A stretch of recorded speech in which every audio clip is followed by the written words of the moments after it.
I'm here with Manfred, a breeder from Westhoff, and he's going to talk about the company and 5 leading products that they have. So, welcome.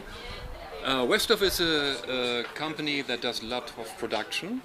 Owns a facility of 20 hectares. I don't know how many acres that is. 44 acres. And does a lot of production for chain or for large retailers. And also does some production for mail order companies.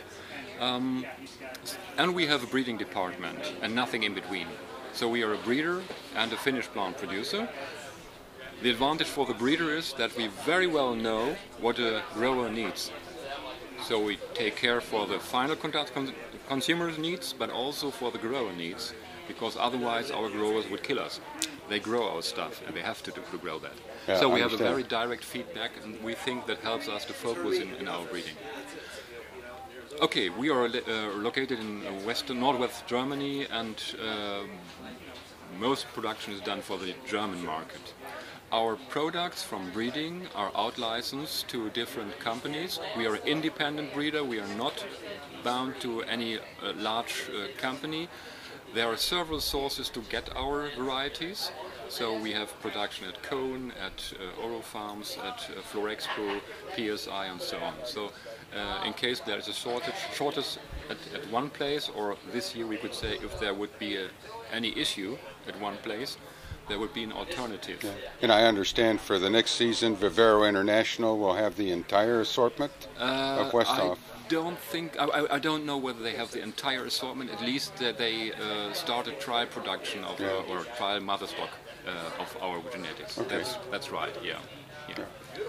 Okay. If we come to the novelties, very much attention got the Stachy. It's an intergeneric plant, crossing between Stachy and Lamium. It's sterile, so no fear of self-seeding. It's a plant suitable for the sun, full sun, and semi-shade.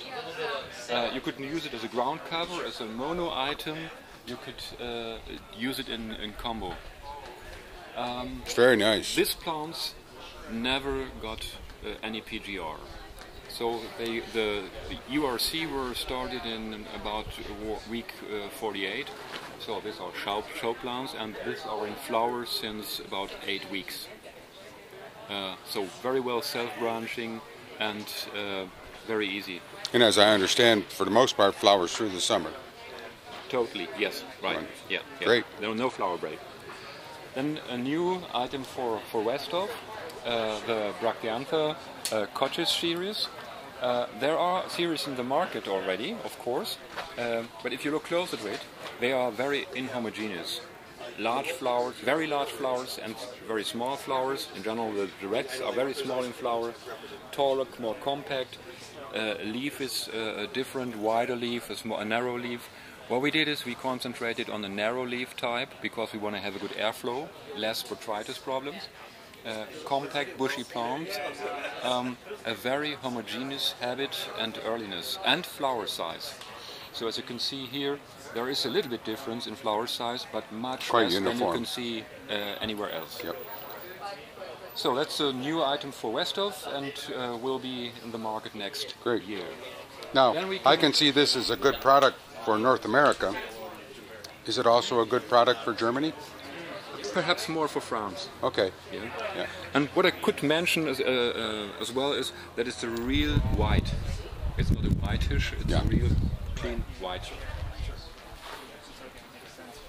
Then in the lobelia we have 2 series. We have the Star series for more moderate climate, and we have the Inter-Pacific lobelia put into the hot series, which stand the heat extremely well. And for example, in Denver, before the hot came to the market, there were no lobelia at all in the market, but the hot lobelias stood the heat and the climate at Denver. Yeah, and as I understand, Westhoff was the first to introduce these inter-specific lobelias into the marketplace. That's right, yeah. You see the Lilac Star over there, that is a new addition in the Star series. Lilac Purple one, and in the Hot series we have a new addition, a very deep blue called Royal Blue, a bit. We have the deep blue star, which at first is not so heat resistant as this one is, and it's a bit more vigorous, a bit looser in habit. This is a nice bushy upright plant. So that are additions to our lobelia assortment. Great. And Westhoff produces some million 3.5 inch pots of Calibacoa. So we know a lot about Calibacoa, and we have a wide range of varieties. We try to concentrate on the medium vigorous mounding types, very well branching. We have, we think, extraordinary addition to our assortment. This is Candy Bouquet, very brilliant, vivid color. That's nice. Gets a lot of attention. Will be in the program of at least one of the big boxes. So that's by sure. And but it's not an exclusive, so it's open for everybody. And we have some other colors we will add to the our Petunia Calibacoa series. Some additions to the assortment of the Crazy Tunias. Here we just show the stone washed, a very special color, never seen in petunias. People like it or hate it. A lot of people, much more than I expected, like this color, and we think could be a nice plant for combination planters. For example, if we take it to the lobellaria, and you would add another color, it could be a nice combination.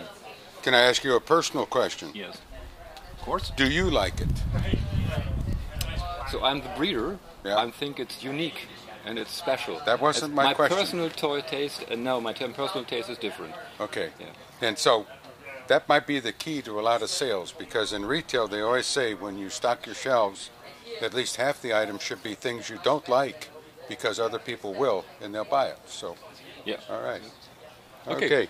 Manfred, thank you so much. Thank you very much. Have a good rest of your trials. Thank you.